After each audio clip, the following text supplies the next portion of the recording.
TV miniseries can cover a wide array of topics, from horror to drama to romance and even to war. War miniseries are definitely not super common, as war is generally more of a movie thing due to the demanding production value that the genre entails. That's not to say that many war miniseries haven't come to exist in the age of television. From various countries, networks and streaming platforms, these miniseries tell a whole lot of stories ranging from medieval conflicts to modern warfare. Welcome to Popcorn Program, and here is our list of the 10 best war miniseries of all time. Pop pop! In number 10 we have Generation War from 2013, directed by Philip Kaderbach. Generation War, known as Our Mothers, Our Fathers in its native Germany, is a 3-part miniseries set during the Second World War. The series has been the topic of a lot of hot debate, as it follows the perspective of the Nazis and has a lot of major historical inaccuracies laden within. However, it is also undoubtedly well made and technically very impressive, though its hiccups are pretty major. Some criticised it for its inability or unwillingness to show the Nazis' true motive of purging the world of anyone they deemed unworthy, while others praised it for its harrowing drama and fantastic action. One thing is for sure though, this is not a show that is for everyone, but for the right audience who don't mind delving into some hot button issues and a fresh stain on the history of Germany, it's pretty enjoyable. In number 9 with All the Light We Cannot See from 2023, developed by Stephen Knight. All the Light We Cannot See was positively annihilated by critics, earning scathing reviews and harsh criticisms, but most audiences were a lot nicer to it, earning a divisive score of 27% for critics or 81% for audiences on Rotten Tomatoes, which might be one of the biggest differences in scores in television history. To be fair, the miniseries based on the novel by Anthony Dewar was not without its fair share of questionable choices or wrong moments. The 4-part story is set in occupied France during World War II, where a blind Frenchwoman living in the shadow of the Third Reich, whose life intersects with a Wehrmacht soldier who was forcibly conscripted into the military.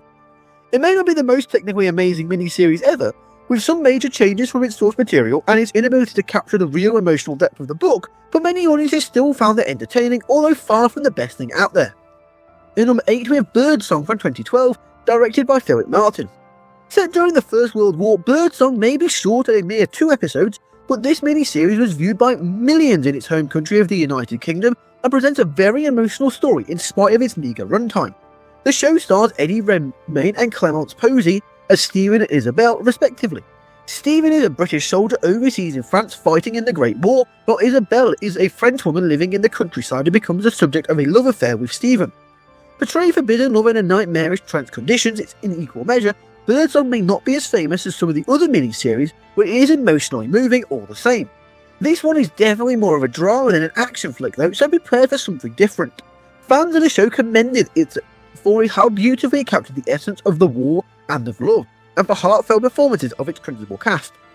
In number 7 we have Catch-22 from 2019, developed by Luke Davies and David Mitchell. Catch-22 is a satirical dark comedy set during World War II and is once again based on a novel, this time by Joseph Heller. There was a 1970 film adaptation of the book, which is a very good film, so hopes weren't very high for the miniseries, yet the show is just as good as the movie, sporting a whole new cast and updated filming techniques, making it feel a lot more polished and poignant. Story-wise, it's about a United States Air Force bombarder who is frustrated with the amount of dangerous missions he is being sent on, so tries to weasel his way out of the military through a series of legal loopholes. There are some heavy hitters in this show, including George Clooney and Hugh Laurie, among others, with much of the action centering on the Mediterranean theatre of war. Catch-22 was nominated for 2 Golden Globes and 2 Emmys, yet amazingly didn't win any of them.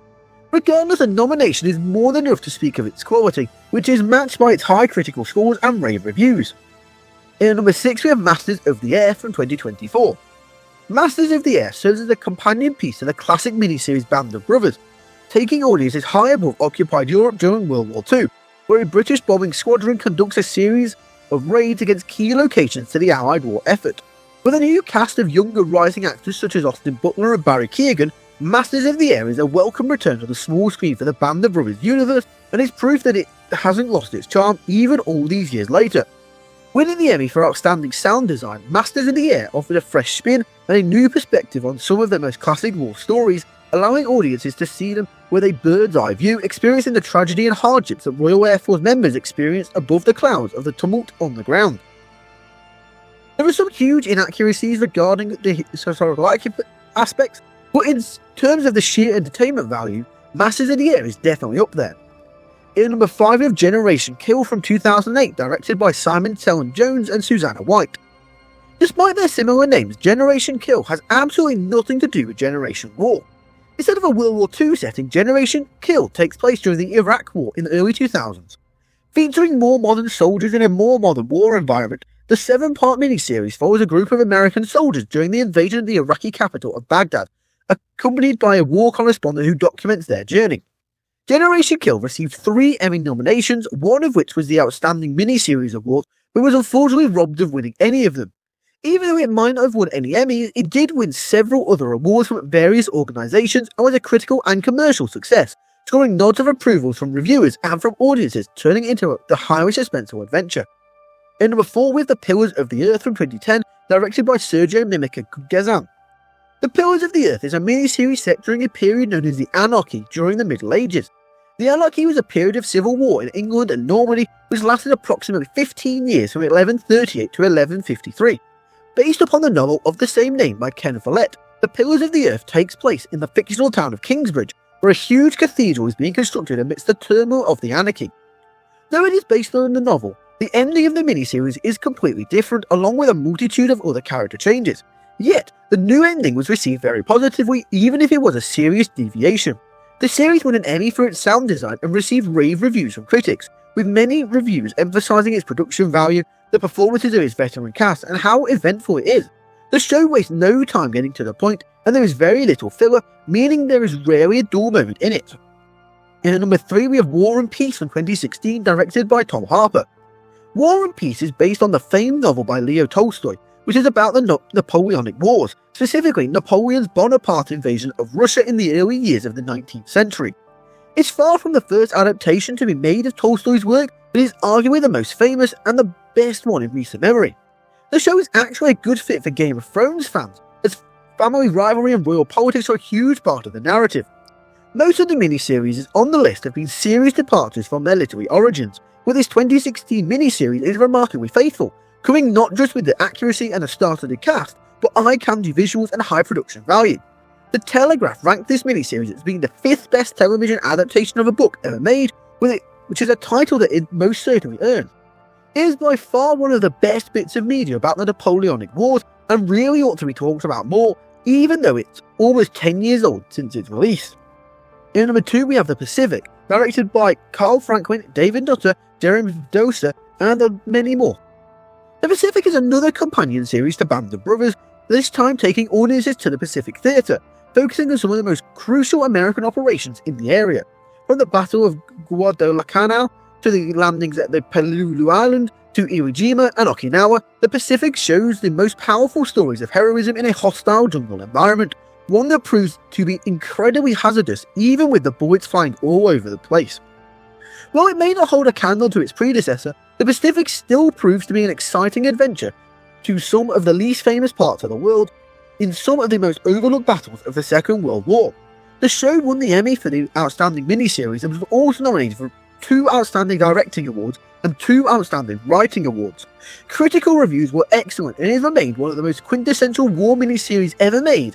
However, it's not the absolute best. As in number 1, we have Band of Brothers from 2001, created by Tom Hanks and Steven Spielberg. Band of Brothers is the legendary war miniseries that started it all. We've already referenced it a few times throughout this list already, so you kind of expect it to be number 1. Created by Tom Hanks and Steven Spielberg, following the success of their World War II blockbuster Saving Private Ryan 3 years prior, Band of Brothers aimed to bring much of the same nuance of that film to the small screen in a journey about a platoon of American troops in some of the most pivotal moments of the Western Front during the world's deadliest conflict. The entire miniseries is pretty much perfect all the way through, with a strong sense of camaraderie between the men who come to know each other from their training to D-Day all the way to the Battle of the Bulge. Emotional, eventful, and action-packed, Band of Brothers has become a textbook example of how to do a war miniseries right. One of the first of its kind, or at least one of the first that became truly popular, the buzz surrounding the show has hardly died down in the nearly 25 years since its release, which is what makes this one undoubtedly the best war miniseries ever made. And there you have it, there is our list. So what do you think? What is the best war miniseries of all time? Let us know in the comment section down below. If you've enjoyed this video, be sure to give it a thumbs up and click the subscribe button if you are new around here. That's all for now, so thank you for watching, and we'll see you later.